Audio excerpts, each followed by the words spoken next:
অনেক মেয়ের বিবাহ হচ্ছে না শুধু বাবা না থাকার কারণে।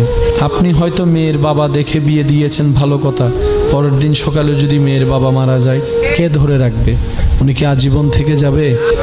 আমি অনুরোধ করে বলবো, হায়াত মত এটা আল্লাহর সিদ্ধান্ত। এখানে আপনার আমার নাক গলানোর কোনো অধিকার, কোনো সুযোগ।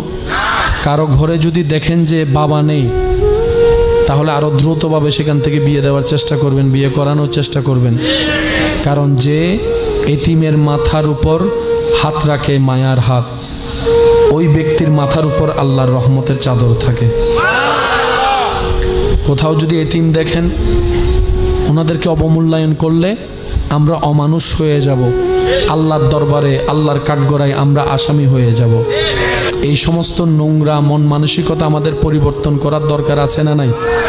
আর একটু জোরে বলুন, আছে না নাই?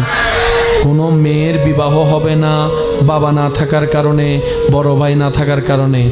এটার চাইতে বড় নোংরা মন মানসিকতা আর কিছু হতে পারে?